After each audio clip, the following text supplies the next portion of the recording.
Sithanda ukulibingelela, silamukela babukeli labalaleli endaweni zonke lapho likhona. Sithemba liphilile lenkosi yethu iligcinile kahle. Sithanda ukuthi sinanzelele ukubana sesifike emaphethelweni ebhuku leli ebelokho sidatitsha kilo ibhuku labase-Efesu. Namhlanje sikulesson 14 isifundo sethu sokugcina. Mina engikhulumayo ngu-Elder Amos Maforo. Ngizanxusa ke engilabo lapha esincedisanayo ukuthi sichaze lesi sifundo ukubana labo baziveze balibingelele njalo. Siyabonga kaMaforo. Sithanda bona silamukele njalo bathandekayo kusifundo sethu sokugcina kuleli ikota esilethemba ubana sikuseke kakhulu ikota lonke ngencwadi yabase-Efesu. Aseniphambili sikhana isifundo salamhlanje ngomthandazo oqhakathekile uma siphetha leli ikota okhuluma lani umfundisi uJim Lilo.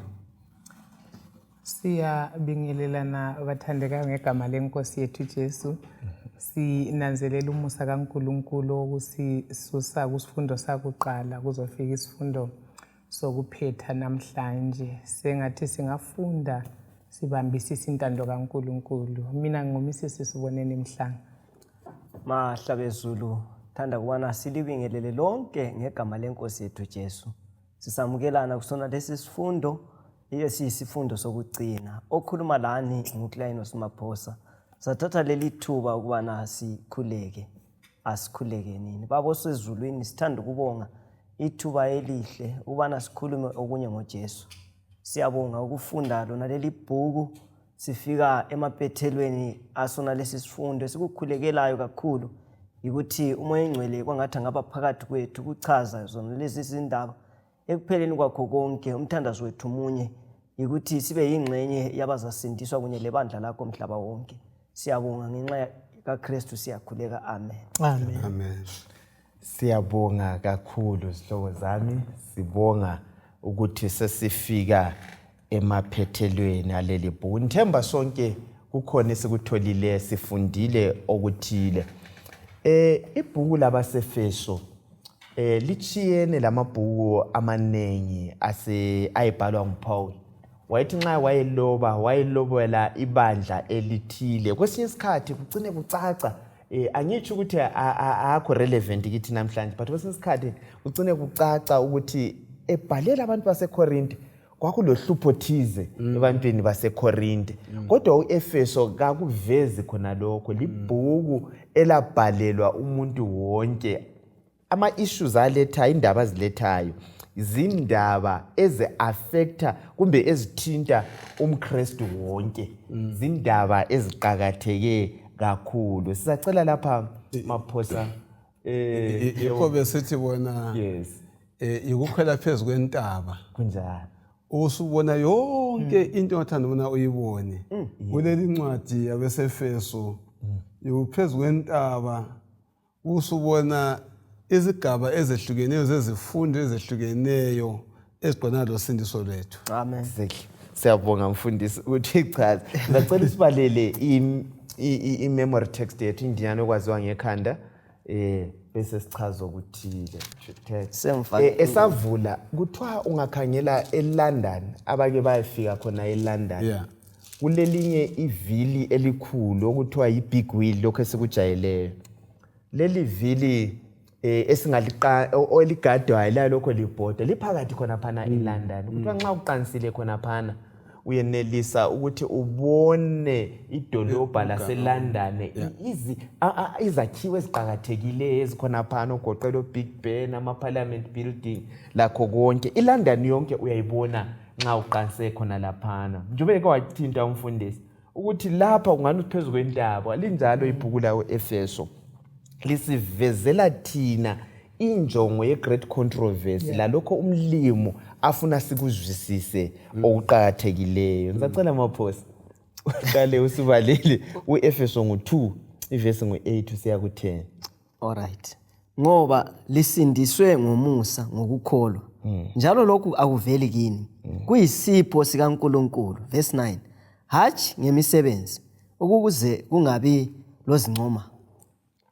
Right. isihloko sethu sanamhlanje sithi sona ukuba ngowase-Efesu enhliziyweni. Ngikwenze ngabomo ukuthi sigcine ngisichaza kanje.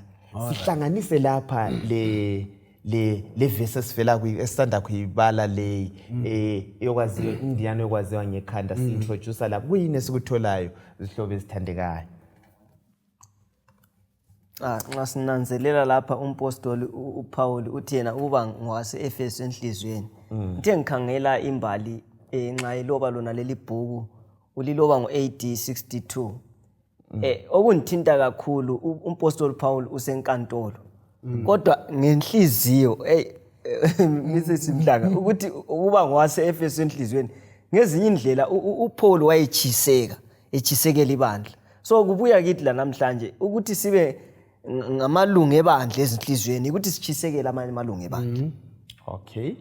Siyabonga. Right, siyabonga kakhulu. Masikhala nje ngefundo ngekhanda. All right. Ethi yena sisilisiwe kumbe sisindisiwe ngomusa ngokukholwa. All right.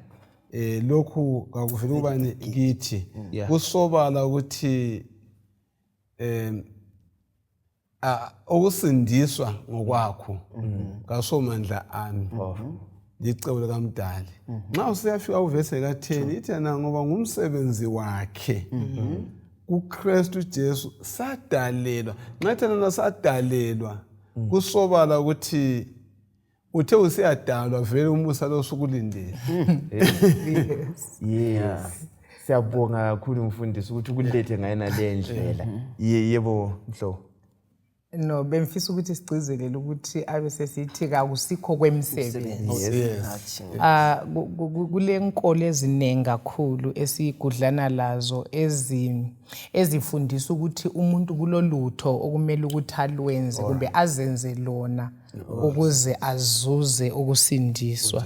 Ukuthi imisebenzi emihle bathi izulu liyasetshenzelwa. Uyawizwa inkulumo enjalo? Yeah. So kuyabe kuyindlela usathana ilethayo ukuthi uKristu asithwe kucebo lokusindisa umuntu.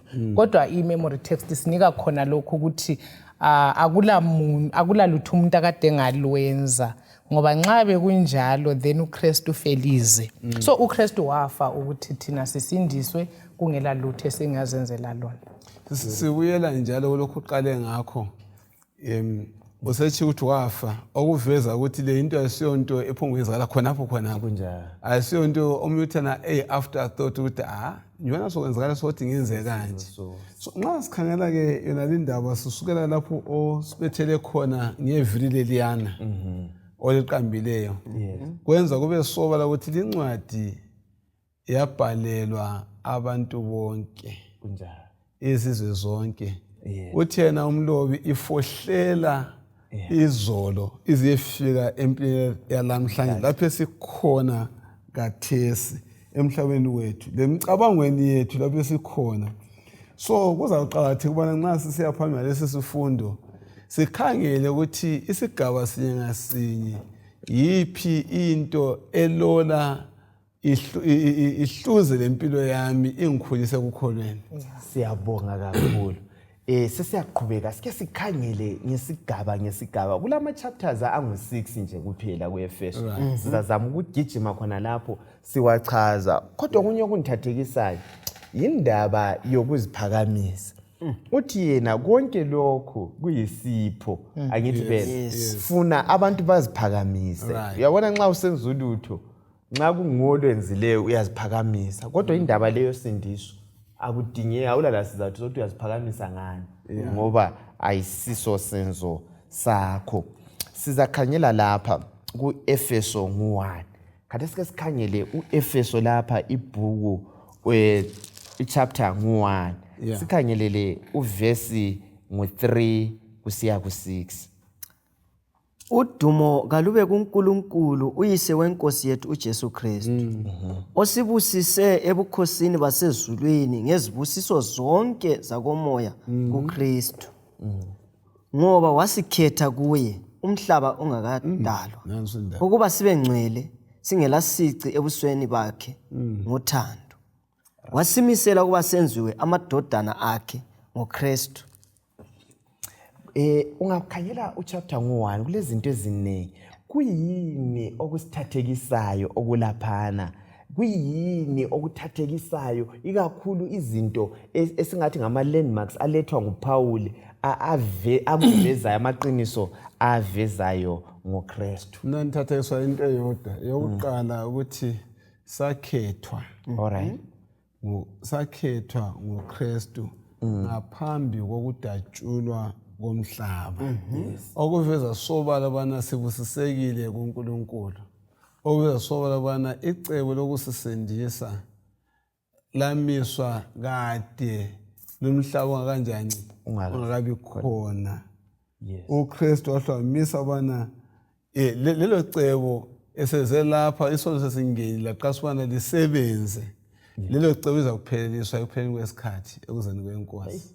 Mina manje okungithathekisayo mfundisi ukwekela khona lokhanti ukuthi ngingakadalwa ngangikumind kaNkulunkulu engqondweni kaNkulunkulu kwakulomisa isimhla engadalwa.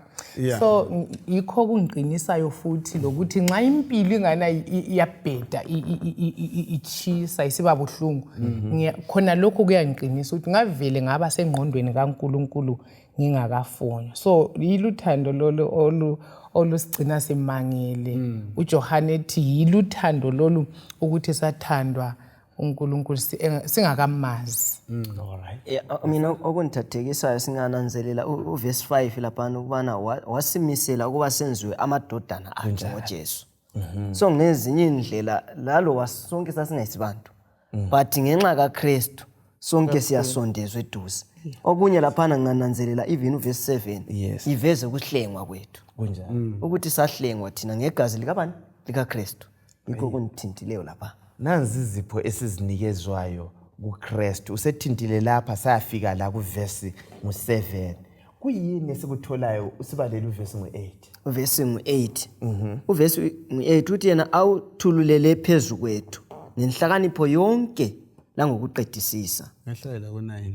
Right. Wasazisa imfihlakalo yentando yakhe mayelana lentokozo yakhe elungileyo ayiceba kuKristu. Right. Kuyini okunye sikutholela? Okokuqala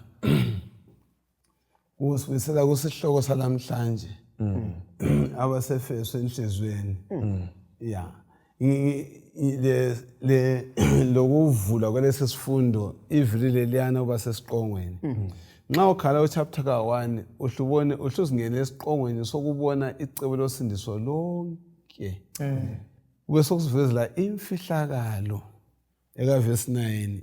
Isazela semfihlakalo yothando akade khuluma ngayo udadewethu lapha yakhe ngokwecebo lakhe alimisa ngaphambi kwabani phambili kuKristu.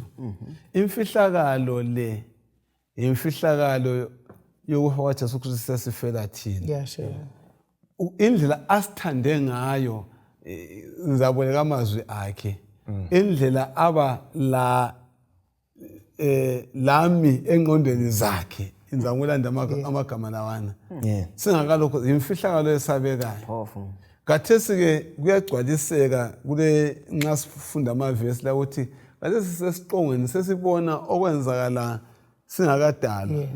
Okwenzakale uKristu seze lapha emhlabeni lokuza kwenzakala ekuphetheni kwesikhathi sonke. Alright. Siyabonga kakhulu. Mina okunye okumangalisayo ukungezela kumfihlakalo ukuthi kwenzakala njani ukuthi uNkulunkulu ehle. Ngithe ngifunda ibhuku elithi The Story of Redemption lithi siza kuzwisisa sifike ezulwini ukuthi ukuhlengwa kutshona. Khathesi sisabona lufifi. Kuthiwa sizathi sibona iglory uJesu inkazimulo yakwambulwa kithi sibona ubungcwele uJesu abuchiya adoration konke kuthiwa kukhona kuyakusa ukuthi thina ivalue yethu inganani. So indaba ye-mystery ukuthi uNkulunkulu odala umuntu aphinda abe nguye uNkulunkulu ohlenga umuntu. uNkulunkulu obumba umuntu isandla sakhe siyebethelwa isidalwa. So yibo i-mystery inye esalilokho asikhuluma saba khona. Uyayibona hayi mystery mfundisi. Angithibele. Ngiyalizwa sihlobo zami ngiyabonga ukuchaza ngalindlela. Ungakhangela uvesi ngu-11 Right. uyasitshela futhi akubeke ukubana usinikeza ilifa angithi kunjalo. Yes, khangela uvesi ngu-13 sixoxe ngaye lapha. Lani labalwa kanye loKristu lapho selizwe ilizwi leqiniso selikholwe kuye labekwa uphawu umoya ongcwele othenjisiweyo. Right. Kuyini esikunikezwayo lapha kuvesi ngu-13? Moya oyingcwele angithi phela. Yes, osinikezani uphawu. Uthiwa uyasiphawula ngomoya wakhe oyingcwele. Isihlobo esithandekayo, uNkulunkulu usenzele umusa ku chapter ngu-1 yiwo amaqiniso esiwatholayo sesekuvezile ikakhulu uvesi ngu-4 osichazelayo ukuthi uJesu wasikhetha wasithanda futhi singathandeki wabuya wasifela imfihlakalo ekuyaletha ukuthi sizamangala sesibona kugcwaliseka. Lamazwi akalethwa ngumfundisi ukuthi ngempela thina asomcabango owabuyayo sokube lengozi sasisengqondweni kaNkulunkulu kusikela. Maforo mana sifithizela into kaverse 4 ye-predestination. Mina sengeza abantu besikhuluma okuchiyene ukuthi hayi vele uNkulunkulu kulabantu ababekele ukuthi laba bayasindiswa laba kabasindiswa. Kodwa uNkulunkulu i-predestination elethwa lapha ithi khona umuntu wonke dalwa ekudalweni ngoba andisi umfundisi uvezile lapha kongaso afterthought icebo leli. So uNkulunkulu vele elenjongo yokudala umuntu wayelenjongo yokuthi umuntu angasuka entandweni yakhe uzambuyisa wonke umuntu. So i-predestination ekhunywa lapha yilo mcabango uNkulunkulu ukuthi umuntu wonke umdale efanele ukuthi aphile and umhlenge ngendlela efanana. So sonke sifanele ukusindiswa kodwa kube sokusiba yichoice yethu ukuthi siyamukela inleyo gift anti ukuthi sisindiswa ngomusa. Igift uyayamukela kumbe ungayamukeli. So uNkulunkulu ubeka indlela yokuthi sisindiswe kasizenzeleni favor siyamukele. Amen. Sisindiswe. Siyabonga amagama acho. Bazakhumbula nxa sasiqala lesi sifundo ukota yokuqala uyale ikota lesiqala sesibili. Sakuthinta khonokho futhi ukuthi yena akukho embhalweni ubana kulomuntu wadalwa kulahlwa. Hayi. Kodwa sonke sadalwa kwenza njani? Ukusindiswa. So ukusindiswa lokulahlwa kusezandleni zethu. Ungakhetha ubana usindiswe ungazikhetha ukuthi unjani. Asoza kubambe ngamandla uNkulunkulu. Kodwa incebo lakhe ukuthi asisindise sonke. Sesihlengiwe, sesisindisiwe. Sisindiselweni. Sisindiselwe umphakathi. Sisindiselwe ukuthi siyesebenza emphakathi. Ake sikhangele uchapter ngu-2 isahluko sesibili kwi-Efeso sisummarize laphana. Yikho okule memory text yethu esibalileyo. Kuyini esikudobhayo laphana? Qalisela kuvesi ngu-5. Wasenza saba ngabaphilayo loKristu lanxa sasifile eziphambekweni. Lina selisindiswe ngomusa. uNkulunkulu wasivusa kanye loKristu wasihlalisa laye ebukhosini basezulwini kuKristu uJesu. Right. Kuyini okunye sikutholayo ikakhulu ku chapter ngu-5 esakwenzelwa nguJesu. Lapha sesikhuluma ngomusa. Umusa lo odiliza imiduli. Angithi vele uthola lapha sisindiselweni umphakathi. Lokho kuyizinto kulokho kukhona okwenzakalayo lokho kusiphawu okusenza okusilethela ubandlululo kithi. Ake nisixoxeni ngesikutholayo ku chapter ngu-2. Uchapter 2 Maforo ukhuluma ngalokhu uKristu akwenzele wonke umuntu odaliweyo. Uhlupho kade lukhona uNkulunkulu safunda ukuthi wabiza uAbraham wenza isizwe esasiza tshengisa umhlaba wonke ukuthi uNkulunkulu ngubani isizwe samaJuda. Kodwa uNkulunkulu wayengela cebo lokuthi abanye kala njongo yokuba sindisa ama-Gentile. So uIsrayeli ubemele ukuthi aveze ubukhulu kaNkulunkulu izizwe zimbone uNkulunkulu koIsrayeli bese zimkhonza. Right. So akutsho lapha ukuthi thina sisindiselwe umphakathi ikukhutshwa kwayo yonke imiduli izinto ezisehlukanisayo njengabantu ngoba sonke sidalwe ngomfanekiso wamlimi sifanele ukusindiswa. Kulento ezifana lokwehlukanisana ngemhlobo ukuthi wena ukhuluma lophulimi kumbe ukuthi ikhala yeskin sakho sinjani. So indaba ze-tribalism, i-racism, ukuthi umuntu lani, ukuthi umuntu ungoyini, ukuthi umuntu ebhobhodidi kumbe kunjani. Minengi imiduli ekade esehlukanisana ngayo. Kodwa uKristu, ukufa kukaKristu kudilize leyo mduli. Yikho ubona phela isiphambano sisiphambano. Siyisiphambano ukuthi bekufanele ukuthi thina nxa sisindisiwe uKristu simzwisisa, bekufanele ukuthi ubudlelwano bethu loNkulunkulu bu-influence kumbe butsho ukuthi ubudlelwano bami lo makhelwane beyamanjani. Right. Nangu seyichazile le ndaba yokuphambana kwesiphambano. Ukuthi ukuphambana kwaso kutshoni umfundisi sichaze indaba le lokho kukhombe phezulu kusikhomba nga. Yes, kusikhomba kuye umdala ngokwakho ukuthi mina ngokwami direct ngifumana umusa kaNkulunkulu okumele futhi uchaphakele lakwabanye abantu. Lapha ngizama ukuthi ngikulethe ngolimi ngani ufuna ukuba lula kakhulu ukuthi kuba njalo. Wena ongwezizwe sekuthile ubungwezizwe ngenxa yalesi siphambano namhlanje sekubuthile. Ayabona sichaye izandla sathi yes. Njengoba sekubuthile ubona lawe uyokuba indlalifa kanjani yombuso. Ngenye indlela thina sonke akumelanga ngithi mina sengamele iqiniso bese ngikhayela ngaphandle umuntu ongakamukela iqiniso. Njengomjuda owamukela ukubana sisindiswe ngesizwe sakoJuda, lami seqinisweni kumele ngazi ubana ngisindiselwe ubana labanye basindiswe njalo. Siyabonga. Sekuthintile umfundisi okunye lapha indaba yobudlelwano omunye komunye. Ngoba nxa sisindisela umphakathi kumele sikhathalelane. Ngoba siligazi linye. Akusela gazi elomshona elomndebele sekuthintile lapha uMrs Mhlanga. Kodwa ukuqhakathekileyo lapha kumele sikunanzelele ukuthi nxa uzonda omunye akunanzelele ukuthi Thixo nxa yena isiZulu anti sikhuluma ngesiphambano la akula lapha eliyayeka khona kulwana omzondayo but linela bonke abantu. So ngezinye indlela isiphambano sidinga sonke siyimulinye so kumele sikhathalelane. Khanyela kusukela kuvesi ngo-19 usiya ku-21 siqhubeka mfundisi. Yes. Bengisathi ngithi sakhanela ivesi singakhohlwa ukuthi ngesikhathi sesiphambanweni njengemvu ehlatshelwe umhlaba wonke umpristi wayengale kweveli kumele ayenze njani? Ayihlabe. Lidabuka phakathi kubona umuntu wonke ongale kweveli ongubona ulana umuntu. Kumele ukutshele ulutho ngokuthi wena ongwezizwe usunjani kulapho into ayikuvalela abana uyayibona ngale kwakhona. Exactly mfundisi. Even yona iGolgotha yayiphandle komuzi. Kusitsho ukuthi uJesu kafelanga amaJuda wonke. So iCalvary ngokwayo indawo yayiveza ukuthi uKristu uthenga abantu bonke ngempilo yakhe. Yayizahlupha ngayo Bethi ngowethu abantu abaphuzi vele ukuthi lo ngowethu umuntu lo bayi-one i-salvation.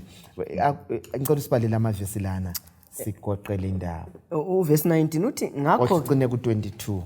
Ngakho-ke kaliseyibo abemzini labezizweni lezihambi kodwa seliyinzalo yakithi labantu bakaNkulunkulu kanye lamalunga abendlu kaNkulunkulu lakhelwe phezu kwesisekelo sabapostoli labaprofeti uKristu Jesu yena uqobo eyilitshe elikhulu lengosi.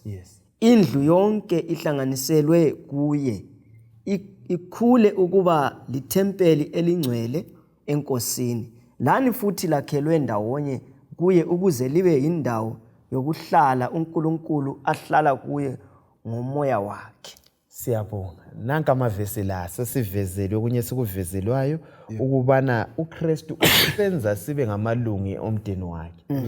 Kuyavuma yini izihlobo zami ukuthi umuntu sike sathinta indaba leyana ye-vertical le-horizontal uyavuma yini umuntu yathi mina ngilobudlelwano obuhle loNkulunkulu wami kodwa abantu asizuzwanani kumbe mina ngi-right labantu uNkulunkulu lo wanandaba layo nangixabanda umuntu anti bakhona abanjalo angilwi lo muntu ngiyanakekela intandane kodwa uNkulunkulu wento wathi yithi mina walithanda ilizwe langaka wazinikela ngabantu njani wonke kuba ilo lalo okhula ngoyanga njani angafumana impilo njani engaphakathi yise siya ngale ongathandiyo kamazi ubani uNkulunkulu ngoba yena unjani oluthando wena nxa uzazonda abanye abantu obabonayo 1 John 3 verse 15 uthi ozonda umzalwane ungumbulali akulambulali olempilo engena kuphela. All right. So I think khonokho kuyagoqela yonke indawo okhuluma ngayo. Hayi siyabonga. I think singadlula le isivuthiwe le yangithi bena. Hayi ngithathekiswe indaba ngicela ukuthi ithi indaba ka-Efesu 2 ikho phela khona memory text yethu ukuthi by grace ukuthi uLuther ireformation uLuther belembali bese ngithinta nami la uyikhulume ile ku background yemisebenzi ukuzuza usindiso ngemsebenzi ya okuzidlukuluza uzincicha ukudla imbali yasitshela ukuthi ngolunye usuku be esiyavuma izono eguqile ku staircase yawo wezwe ivoice kamoya oyingcwele sithi Luther the just shall live by faith. So ikhahle azuza khona indaba yona leyo ukuthi indaba yokusindiswa yeyi emehlombele kaNkuluNkulu ngokuphelela kungumusa uLuther wasukuma lapho wachumayela ivangeli elinjalo kanti labo John Wesley bathokoza beyizuza livesi kuthiwa yeyayiphila yereformation abantu ababuyele kuNkulunkulu ngoKristu sihamba siphila ngokukholwa kuphela ngumusa siyabonga kakhulu ukuthi sikufithizele lokho ufuna ukukhuluma ngakho hayi sefambili ngeke saqeda yeah ungakhangela asikhangeleni chapter ngo3 lapha sike sikhangele imfihlakalo futhi ngoKristu sithina silibandla likaNkuluNkulu onjani bakithi ophilayo kwezinye izikhathi uyazi ibandla leli sake silizwe kukhulunywa kuhle ngalo sibili wawuzwe njani nxa kukhulunywa kuhle ngebandla kwesisikhathi kukhulunywe kubi ngebandla ngaba ku social media kuma TV lokwesisikhathi likwenzile lebandla lakho wawuzwe njani uzwa njani ngokuba ingxenye yebandla likaNkuluNkulu ophilayo andilo indlela ozwa ngayo singabuzizwa njani kuba buhlungu ikakhulu kufana lolutho yabuluthanda nxa umuntu sekutshela ukuthi hayi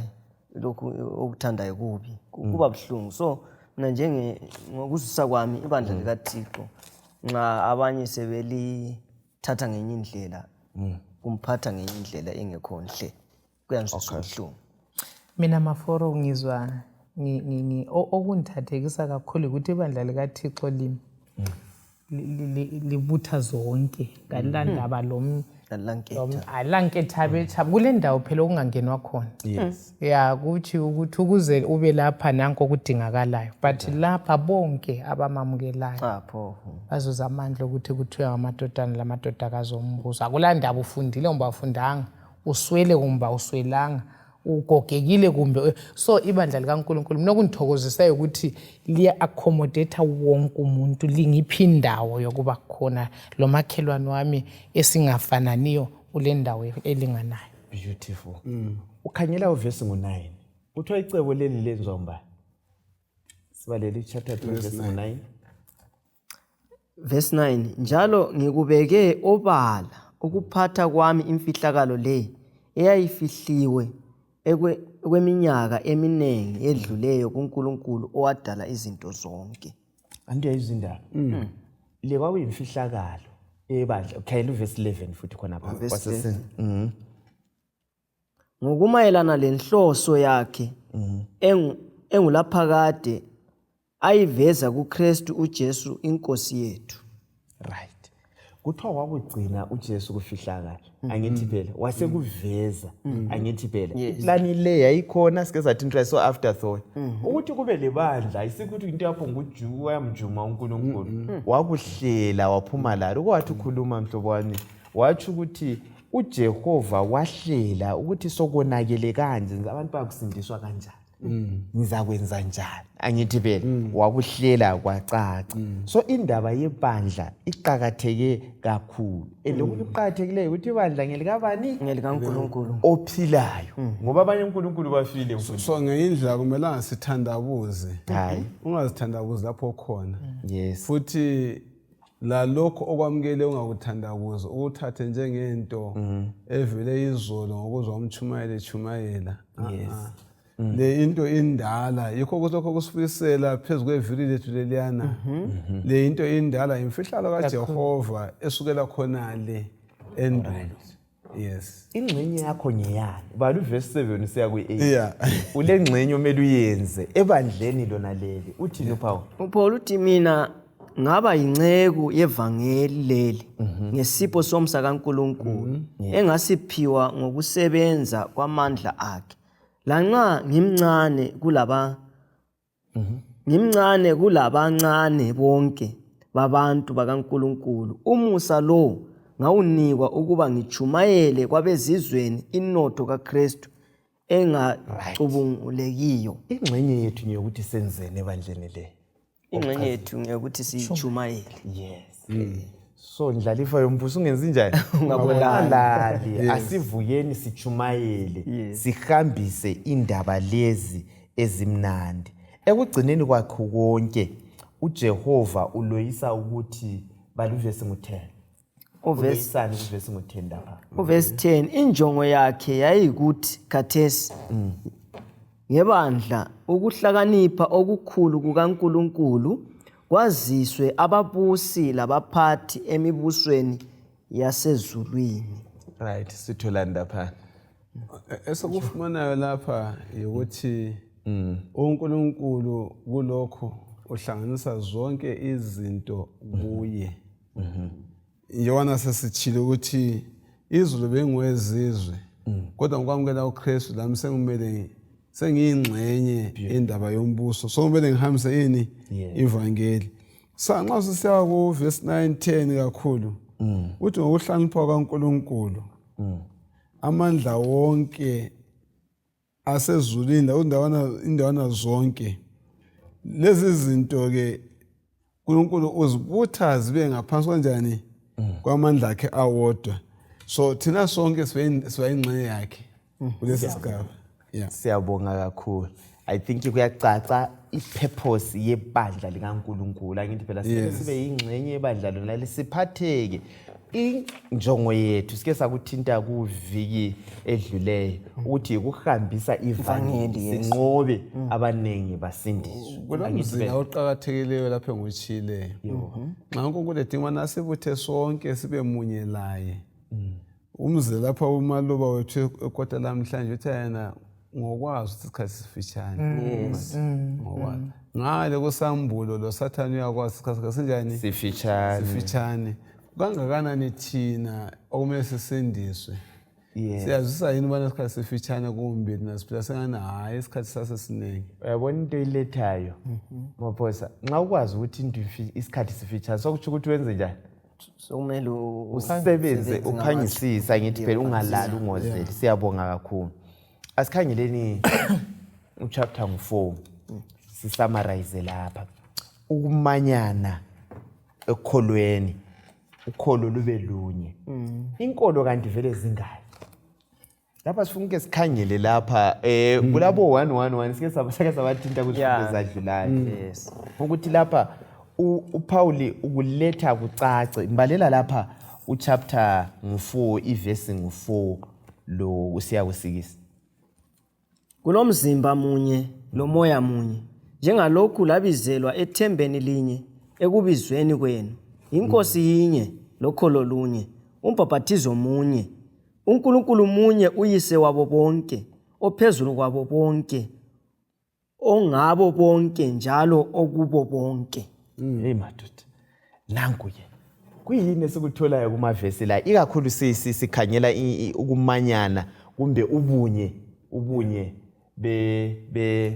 benkolo mhlo i-unit ukubambana sike sakuthinta evikini ephele ukuthi uNkulunkulu injongo yakhe ukuthi sibe munye kodwa ukuba munye kwakhona kakuziveleli ebantwini kuvelela kuNkulunkulu. Lapho Efesu 4 nxa esithi uNkulunkulu munye o1 labe sibachona anti sisake sakuthinta ukuthi kuJohn 17 esithandazela laphana wathi ukhulekela ukuthi ibandla libe njani, libe munye njengoba yena lo Baba lo Moya oyingcwele benjani, bemunye. So ubunye bethu buzabuya khona lapho, but emfisa ukuthi sikuthinte kakhulu uthe kuya accomplisheka kuyaphunyeleliswa ubunye bethu nxa silobuNkulunkulu, ama-attributes kaKristu esiwaphiweyo: ukuzehlisa, ukubekezela, gentleness. So yikho umbona esinika impilo entsha. Ku-chapter 4 vele uhla siqathanisela impilo esiphume kiyo endala eyenzondano, eyengxabano, eyakho konke ibitterness. Abe sesithi kodwa gqokani impilo entsha eyikulunga, ukubekezela konke. So uthi yikho kuyaletha umanyano ebandleni likaNkulunkulu. Siyabonga. Nanzela khona kwakutsho ukuthi yena nxa ekhuluma ukuthi kususa ubutha lani sibizele bona sinakakelani. Yes. Ukunakelana omunye konjani? Komunye njengebandla. Ukunxusa kakhulu lokho kulamandla kangaka ngokuthi leli bandla eli1 kalihlale limanyene linjani, li1. Yes, linjalo lihlale limanyene li1 okuletha futhi esefazwe nezinto ezisikhombisa ukuthi singumzimba munye. Yeah, nxa umzimba munye ingumzimba munye oyingxenye yomzimba wami, ngeke ngathatha ihloka ngimgamule ngoba uyimi. Yabona ngokutsho ngoba ngumzimba munye. Ungabuyela kulesifundo esalana iviki liyana esake sayifunda esasaveza nje lokuphathana kwabomama labobaba. Sathana indoda ethanda umkayo yanjani, iyazithanda yona. Angeke umsukele ngamajambo uzumnyathele. Usangasebenzisa igama elinye. Uyabona umuntu ongasomuntu oright ekhanda ozichayayo. So simunye. Siyabonga. Yes. Right. Siyabonga kakhulu. Lisela ukuthintile besiyabuya kikho ikakhulu siqathanisa kusesikuvesi ngo32 laphana okukhangelelweyo ukuthi esimele sikwenze ukuthi sinakekelane i-church welfare, to take care of one another. Kodwa lapha selithintile la indaba yokuthi umzimba munye, angithi phela abese sithi okunye kuyini, umoya unjani? Umoya munye, ithemba linjani? Linye, ukholo lunye, ubhabhathizo lunjani? Lunye. Sihlobo sike sakuthinta kuzifu siya-summarize la siphila lapho esikhathini into ziziningi. Kodwa kulula yini ukuzidokhuza lezi zinto ngezikhathi ungasela kuthula into sezizimbi? Ukuziphila lezo zinto kulula yini? Right. Ngoba isikhathi kulula ukukhuluma ngomlomo, kodwa kulula yini ukuziphila nxa sekulekwenzana? Nanko umbuzo sifele sophendula. Angithi vele uthi kunje ebengifuna ukuya kikho nguhlanganiso lo wakho ukuthi kuyavuma siyasikubone kunjalo yini, ibandla linye yini, ithemba linye yini, abantu balamathemba amangaki, abantu bala ubhabhathizo abangaki, kuyini esimele sikwenze ukuthi kube njani, kube kunye, kuyini esimele sikulandele? Into kezwakala. Ukukholwa okukhona okunye mina engunanzelelayo even ebandleni lethu ukuthi sokulokwehlukana thile ngenkolo, ama-doctrinal issues, ukuthi kulabanye asebekholwa kunye labanye asebekholwa kunye. La nxa kuyikuthi omunye impaphathizo lani siyabe kulokhe kukunye, kodwa khona lokho usathane uyakusebenzisa ukuzuza umkenke wokuxegisa ibandla likaNkulunkulu. Yes. Uthi sichiyane yebo. Usekuthintile khona phana siyithola kakhulu ku chapter 4 verse 14 to 15. Uthinte indaba yeqiniso lapha ukuthi laloba iqiniso silibeka kuhle sisazisane ngombhalo. Sikuthatha kwathinta indaba yama-doctrine ukuthi kwesinye isikhathi okusedlukanisa yikho khona lokho ukuthi abanye sesifuna ukuthi sibe lolwazi olungcono kulabanye, but ngumzimba munye phela lo. So kumele sikuveze, kumele siveze uKristu olingeneyo. Izipho lezi nxa sizinikwa sizinikele ukuthi ibandla likhulu. Nxa sulakho okwazi ukulethe sihlanganele sokutadithe sonke bese sivumelana sihambe sonke ngani ngikuzwa usitsho njalo. Usathana ugangile uyatsho lapho mhlobo ukuthi ugcine sefuna ukungena ngomkenke uphi ngomkenke wona lowana. So asibambeleleni kuthemba linye ebesilalo esilalo kuze kube naphakade. Uyabuza lapha umlobi lapho ukuthi yiziphi ezinye indlela esingazenza ukuthi sigcine ubunye lobo sihlale simanyene. Kuyini esingakukhuthaza esingakwenza ukuthi sihlale sise kumanyaneni lokho? uKristu uba nguyinsika ebandleni. Right. Akungabi yimi akube nguKristu. Abe Yes, ukwenzela ukuthi anti yena nguyinhloko. So sonke singaxhuma kukhanda. Anti ke sesathinta Isifundo kade sithinta ngekhanda. Ukuthi sonke singaxhuma ekhanda ngoba kungawonakala ekhanda lo mzimba wonke sowonakele. Kakhulu. Impendulo ekuverse 32 wangikhona usinika impawu ezintathu ezingasincedisa ukuthi sisale simanyene. Uthake libe mnene omunye komunye. Yikho sike sathinta ukuthi izinto lezi bekufanele ukuthi uKristu nxa ephila phakathi kwethu bekumele sifuze yena.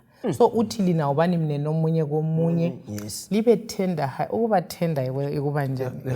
Libe buthakathaka so ngani ngoba kulokunye ukwakhuluma phoso ukuthi akunye siyagamulana kungani kunjani kodwa ubefisa ukuthi ngasi yananzelelana ukuthi sonke singabantwana bakaNkulunkulu nxa mphazama umaforo ambuyise kuhle ngothando nxa esiza ukuthi sendahle enkulu kakhulu abesesithi forgiving one another lithethelelana uNkulunkulu nguye wasithethelela so abesesithi njengoba lani lathethelelwa sifanele ukuthi sithethelele kulama grudges mhlobo. Sikhulume ngempilo yokudilika kwemiduli abanye imiduli siyakhiwe ngokuthi ubani wangithi kodwa uKristu izandla azidala uzimbethela wazwisisa ukuthi dinga intethelelo so bekufanele ukuthi ngase yawuzuza umoya kaKristu. Lokho kumele sekukhulekele lokho ngoba uyaphila okuzwayo kundawo eziningi abantu abankonke bathwele nzima ngokwehluleka ukuthethela. Ungaze ukhangele eBhayibhelini yathothi kuyaqiniswa kuze kuphindwe. Ungaya kuMateyu umthandazweni wenkosi. Usithethele baba njalo kusibathethela kanjani abasonayo. Nxa usiza lapha ku 32 uthi thethelelane njengalokho uNkulunkulu kanjani walithethelela ngoKristu. Walithethelela ngoKristu. Nxa ngisala uthethela umuntu ngala uthethelwa kaKristu lami kuyami impilo. So kulamandla lokho kakhulu mfundisi. Asifundeni ukuthethelelana sithwalelane imithwalo liyakubeka kubeka uzasincedisa ukuthi sihlale simanyene. Uthintile umaphosa even ekufundeni lapha nxa sekukhona asikhuleni sonke amaqiniso la kuyabe kuzasisiza kuselaphe. Selithintile uverse ngo32 isakhela ukubana singene ku chapter ngo5 indaba yokuzehlisa. Kuthiwa thina sonke samukele umusa. Angithi phela samukele umusa mahala. Simele siuhambise futhi njani lathi mahala kwabanye abantu siphiwe umusa lo. Ungakhangela ku chapter ngo5 uyasinxusa uPaul ukuthi kake sifunde ukuphila leli vangeli. Angithi phela siliphile sikhangele uverse ngo1 lo 2 chapter 5. Ngakho ubani ngabalingiseli bakaNkulunkulu njengabantwana abathandwa nguNkulunkulu liphile impilo yothando njengalokhu uKristu wasithanda wazinikela ngenxa yethu njengomnikelo olephunga elimnandi lomhlatshelo kaNkulunkulu. Right. Kukhangele ukuthi sibe ngamaKristu anjani lapha? AmaKristu alingisa uKristu. Sifanele uKristu. Kule ngoma ngo131 kuvernacular hymn uthi yena mangifuze ubani uKristu kulona lelizwe. Yes. Simfuzile yini? Ngifuna ukuthi kumfuza kwakhona ngingakaphendula ukuthi simfuzile ukuthi ungafunda uMateyu ngo5 nxa eseconclude ngale ugcineni uthi lina ke libe njengoyihlo bakithi osezulwini. Ngithe mfunda indaba ye great controversy ithi uSathane injongo yakhe afuna ukuyenza iku-imprinta eyakhe image emuntwini ukuthi sifane laye ngoba thina sidalwe umfanekiso kaNkulunkulu.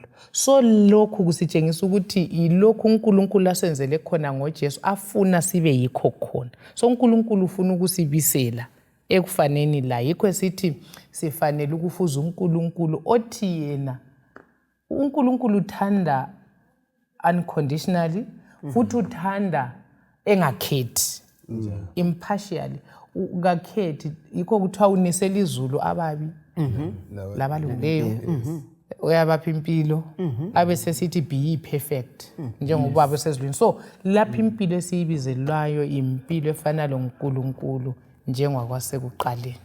Siyabonga mfundisi. Lapha kukhangelelwe kuthiwa nguPaul la uyasicela uyasincenga Maphosa kuthiwa ukuthi siliphile ivangeli. Kulula phela ukulichumayela ivangeli singaliphili. Kuthiwa siyanxuswa lapho ukuthi siphile ivangeli kubudlelwano bethu.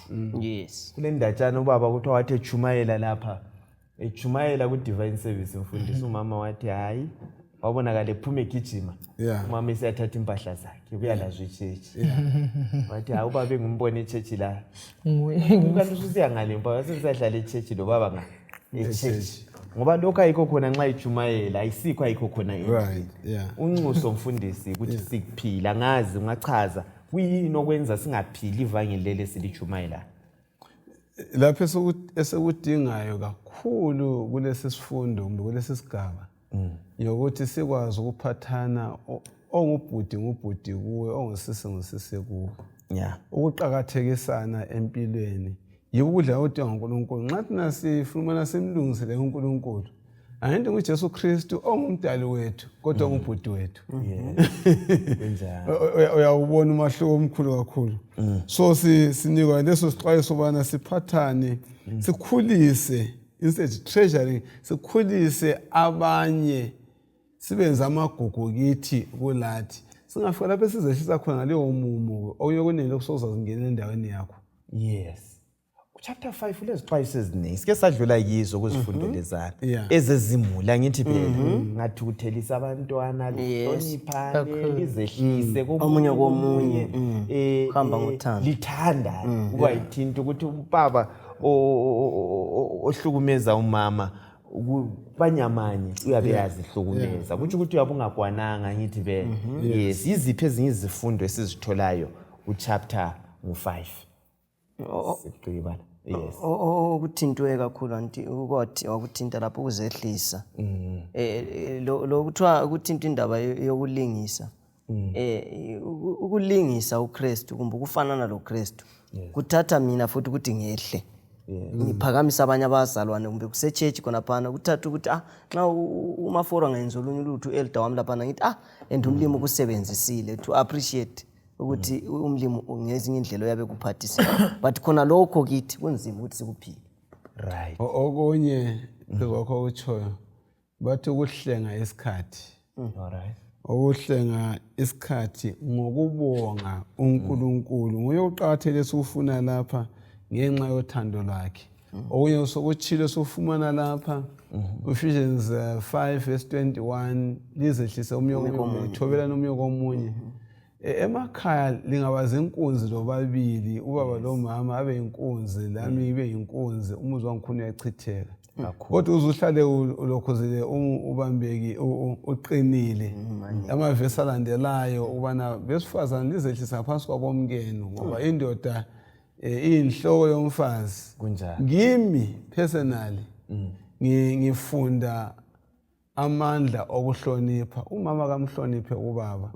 Isizathu sokubana amhloniphe ubaba ukuthi vele ubaba mdabo wakhe incingo esekhanda lika lomuntu wesilisa ngezidinga ukuhlonitshwa. Umama utshengisa uthando lwakhe ngokumhlonipha ubani umama ubaba. Kanti Ephesians 5:25 esifunda ngaye la oseveza oletha umfaniso kaKristu owazinikelayo self-sacrifice love uveza ukuthi yena uthi wena madoda athandani obani omkenu. Into yokuqala umuntu wesilisa yazi ukuthi umuntu ongumama ucingo lwafaka umuntu ongumama wafaka ubana akathandwe afobana kathandwe kubathiwa belungisa inwele zawo bathiwa besenza into khona bethele izigqoko zawo zilamaflowers lapha lalaphana and so forth. Yes. Okutsho ukuthi la nxa bethatha bebethela ama-flowers lama-rose okutsho ukuthi mina ngi-creature of attraction, mina ngumuntu okubukezwa. So indoda kumele imthande. Umama ufuna ukuthandwa, whereas ubaba ufuna ukwenza njani? Ukuhlonitshwa. Kodwa uthando lukababa kalufuzo kaKristu ubana uyakwanisa ubana uzidele ngomkakho. Siyabonga kakhulu. Sigoqa lapha indaba ka-Efeso. Kuthiwa u-Efeso ibhuku leli libe ngathi ukuba ngawase-Efesu Ngenhliziyo. Konke lokhu sikuphile, kungabi izistory, kungabi izindatshana nje esixoxa ngazo sisale singanjani singaziphilanga. Likhumbule lokhwana. Usiya ku chapter ngo-6 ukuthi kasisi lenyama lani legazi sisempini izihlobo ezithandekayo.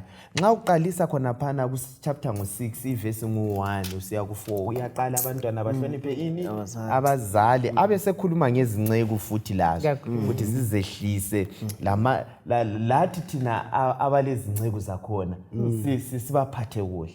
U-Efeso u-addresse umuntu wonke. Akula muntu ositshiweyo. Yikho sithe ibhuku leli liquma ama-edges wonke, lithinte izigaba zonke zempilo kusukela endulo kuze kufike khathesi. Kuyini okunye sisiya emaphethelweni esikutholayo nxa sigoqa leli bhuku lika-Efeso? Engingakuthinta kubazalwane ikakhulu chapter 6 uthinta ukuthi ibandla liphakathi kwempi. Kodwa limpi kayiliwa kuphela ngezikhali esicabanga ukuthi izikhali lezi ezabantu abayimpini, but yimpi yakomoya okumele sisebenzise ini ilizwi ngokukhuleka. So kule yimpi kasilwi sodwa, osithungamelayo nguKristu, wayilwa yona le impi already, yena wanqoba. So nguye kuphela kumele simlande. Siyabonga. Bengathi mina futhi okunye sikufumana lapha kulokubana sikhangele ngempilo umbe ngendaba zemacansini zawufanga ngaleyo ndlela ke. Into eqhakathekile kakho konke ukuthi owesilisa wesifazana kabaqhakathekisane, according to Isifundo, baqhakathekisane okuza kubenza babe nyamanye. Khokhona ukuthi ngiqhakathekisile omunye wami uyimi ngokwami kungenza ngicise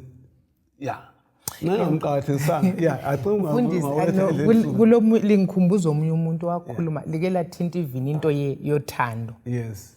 Into zonke lezo uNkulunkulu asibizela ukuthi siziphile lobudlelwano bethu omunye komunye zibuya kuphela nxa sisenelisa ukuthanda njengoba uKristu wathanda. Omunye bensiya kupointeni ukuthi ukuqhakathekisa ukuthi uthando kuyikunakekela impilo yomunye ibe yebuya kuqala kule yakho. Yes. So ngiyakuzwisisa ukuthi uma Forubeke wabuza ukuthi kambe siyayiphila yini impilo lesibizelwa nguNkulunkulu. Sehluleke ukuthi ingqondo yayo kuKristu ibe kithi. Ukuthanda njengoba uKristu wathanda, i-self-sacrificing love akube ngumaforo kungabi yimi. Akube ngumhlanga kungabi yimi. So nxa lo mhlanga elothando lunjalo ukuthi akungabi nguye kube ngumisisi mhlanga, ngibone ngani yikho lapho kuzavuma khona ukuthi impilo yesiKristu icace iphume injalo. Siyabonga. Sesifike emaphethelweni esifundo sethu esihlobezana. Kuqhakathekile ukuthi lokho esikuxoxileyo sikuphile. Mfundisi ungatsho amagama akho okucina. Sibizelwe ukuthi sihambe ngothando. Sibizelwe ukubana siqhakathekise abanye njengalokho siziqhakathekisa.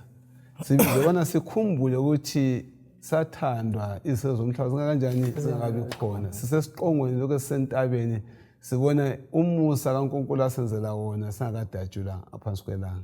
Professor? Nxa siphetha lapha isifundo lesi enguzwisisa kakhulu ngebhuku labase-Efeso lisinika amandla amangalisayo locebo lokusindiswa. So engingakutsho kubabukeli labalaleli ukuthi leli bhuku kasiliqhakathekiseni ngoba uPaul kalilobelanga abase-Efeso, usithinta sonke izigaba zonke zempilo zethu ukuthi nxa silifunda leli bhuku asizwisiseni ukuthi konke lokhu sidlula phakathi kwakho njengabazalwane. abala ukugcina. Okay, mina bengifuna ukuthi ngikhuthaze ibandla ukuthi icebo likaNkulunkulu liyamangalisa. Nxa sili unpack sizama ukulizwisisa, sisala singela lutho esingalwenza ngaphandle kokukhothama phambi kobuso bukaNkulunkulu. Sonke sithandiwe and injongo kaNkulunkulu ngathi sonke ukuthi siphiwe impilo engapheliyo, sisindiswe. So asizenzeleni ifavor, samukele lesi sipho esinguJesu bese sizuza impilo ephakade. Siyabonga kakhulu isihlobo esithandekayo. Sifika emaphethelweni esifundo sethu salona leli kota. Sisempini, asisukeni lapha siqaphele ukuthi sisempini, sibe kwazi ukuthi siphila ngayiphi indlela. I-great controversy, impikishwano enkulu, kufuna umthandazo. Siyalincenga, siyalinxusa ukuthi kasihlaleni sisemthandazweni.